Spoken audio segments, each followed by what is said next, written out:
What's up, Ranger Nation? It is your boy JB, and I'm here today with a review for Power Rangers Beast Morphers. This is episode number 12, and it's titled Real Steel. So, you guys, without further ado, we're just going to go ahead and just jump right into the video. Alright, so the episode, it opens up, we're at Grid Battle Force, and we see Steel, and we see Nate. Nate is building new weapons for the Rangers, and Steel wants to have fun. And then Zoe comes in, she's telling Nate, maybe you should have fun with Steel, because Devin came in there. And Devin, is playing basketball, and he's going to teach Steel how to play basketball. And I'm sitting here thinking to myself, I'm like, I doubt, because Nate was like, he says no. And I'm thinking to myself, I'm like, I doubt that Nate knows anything about basketball. And we're going to get into that a little bit later. So then we see Blaze. He materializes in the city, and there's a guy who has like a copy machine, and Blaze turns it into a Robotron. And he tells, Blaze tells the Robotron, he's like, normally I tell him, the Robotrons to destroy the Rangers, but today I want you to be, he wants him to become a Ranger. I'm like, oh, okay. So this episode's gonna be like, the wannabe Ranger from Mighty Morphin Power Rangers, the invasion of the Body Switcher from Power Rangers in Space, the episode where Olympius was on, we first saw Olympius on Power Rangers Lightspeed Rescue. I'm like, okay, cool. And we're gonna talk about that a little bit more. Okay, so the others, they come back to the lab, and Steel has his ball, and he's trying to inflate that ball. And then we see Ben and Betty come in there with some pizza. I'm like, okay, here we go with Ben and Betty. And Steel gets distracted, and then the ball just starts flying all over the place.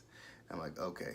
So then Nate comes into the office. He is upset because, Steel almost destroyed his cheetah claws, which I was wondering, why did they show that if we're not going to have it in this episode? Stupid to me, just saying. So then, Nate went off on him. So then, Commander Shaw calls the Rangers, and she tells them that Blaze and a Robotron have been found in the city. So then we see the Rangers, they go into the city, and they find Blaze, but no Robotron is there. And they're like, wait a minute, but Commander Shaw said there was a Robotron with you.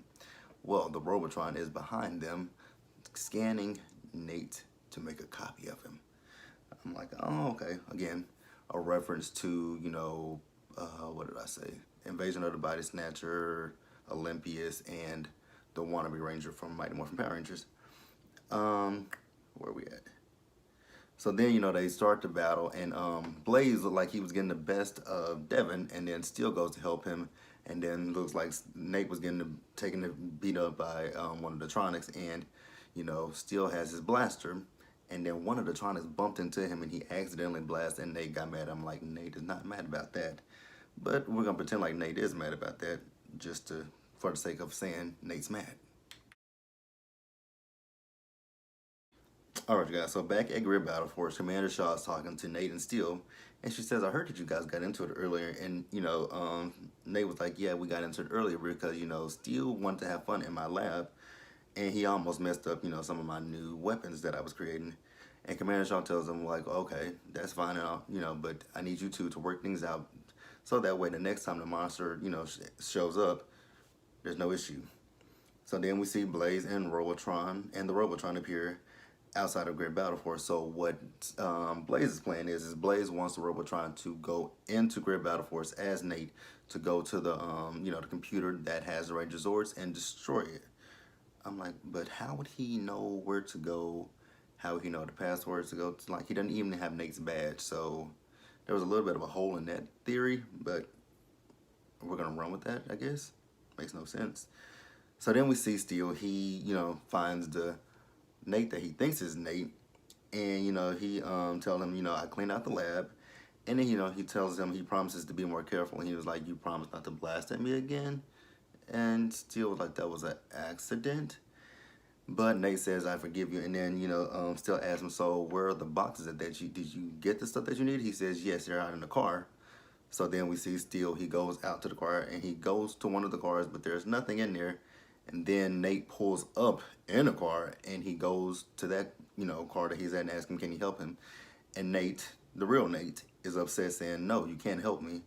And I'm like, come on, Steel. Nate was just mad at you well, he's mad at you now, but 5 seconds ago he just told you he forgave you.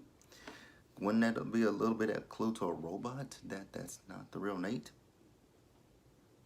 Interesting. I mean, that would be a big clue, but yeah. So then Zoe goes up and talks to Nate, and she's asking him like, "What are you really upset about?" And we get to the root of what Nate is actually upset about. Nate is actually upset because Nate doesn't know how to play basketball, football, soccer, any kind of sports, because Nate has spent most of his life in that lab. And how he's always wanted a brother, and now that he does have a brother, his brother just wants to have fun, and he believes that he's boring. And we see that Steele is over listening, and he's like, "I can't believe he would think that about me." So then we see Steele, like I said, Steele is eavesdropping basically. And then he sees the other Nate. He's like, "Wait a minute, there are two Nates." Because he's looking at his actual brother Nate, and then he's looking at this Robotron Nate.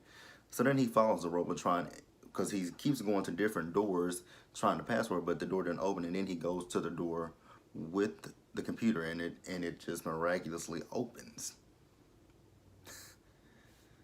This episode has a few holes in it.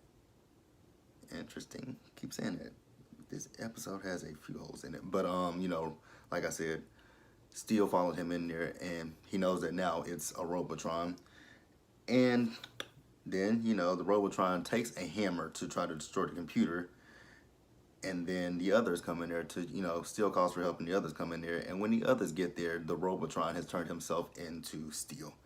Again, this is very similar to the episode of Wannabe Ranger and Mighty Morphin Power Rangers, because if you guys remember, that monster, Primator, he turned himself into Zack, then he turned himself into Billy to trick Alpha, then, well, he turned himself into Zack to trick Trini and Kimberly, and then he tricked Alpha. So yeah, and then when the Rangers morphed, he kept turning himself into different Rangers, so kind of a play on that episode, just a little bit, not a lot. And then it's also a big play on Lightspeed Rescue when Olympians tried to get into the Aqua Base to, infiltrate the Aqua Base so that way all the demons could go into the Aqua Base, which they couldn't go under because they couldn't go underwater. So they had to go into the entrance. But even that was underwater. Okay, we're gonna move on. Alright, so once they found out who the real Steele was, Steele apologized to Nate because he told him that he overheard his whole conversation with Zoe. And,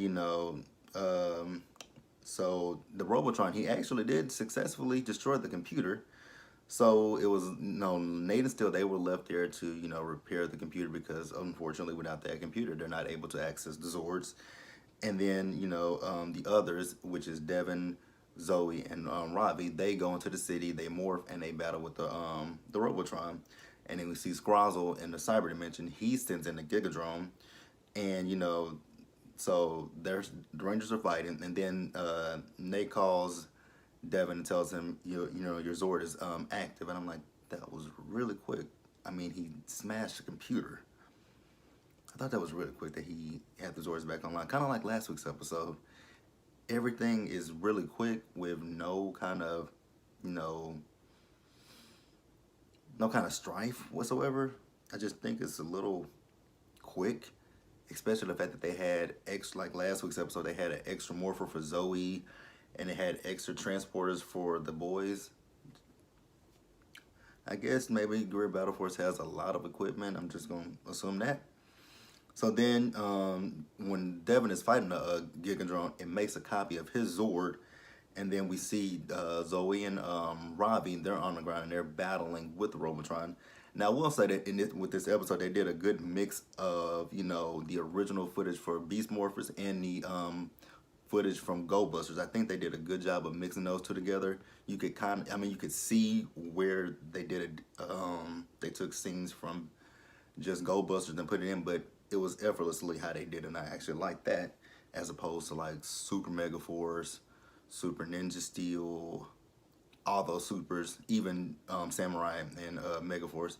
It was better than just them copying and pasting. You can actually just see that. So I do appreciate what Hasbro is doing with Beast Morphers. So then, like I said, Zoe and Devin, not Zoe and Devin, but Zoe and Ravi, they ended up defeating the Robotron. And then Nate calls them and says, hey, your Zords are operational as well. So then we see them, and then they finally, find where Devin is. And they're like, oh no, there's two of them. And they're like, how are we going to find out who's who? Well, Zoe has a bright idea to, blast. So she blasts at him, and then the Gigadrone reveals himself, his true form. So then they combine the Megazord and they defeat the Gigadrone, which is kind of quick to me. And then lastly, we see Nate and Steel. And, Steel tells Nate, like, you should be a little bit more open with me about what's going on, about him not knowing how to play basketball. And he was like, you're all about science, right? And learning how to play basketball is a new science for you, right? I'm like, oh, if you say so. A robot teach, and then he was like, he'll teach him. I'm like, a robot teaching a human how to play basketball. Well, half robot, half human. And it was a really awkward game because they went out there, they were playing with Ben and Betty, Devin, Ravi, and Zoe. And Steele says he had this signature move, and that was some signature move. He took Nate with the basketball, threw Nate in the air, and Nate went into the goal. I'm like, okay. But overall, I mean, it was it was a good episode to me. One of the best, but it was a good episode. So let me know what you guys think about the episode. Like the video, leave your comments, subscribe to the channel, and I will see you guys later.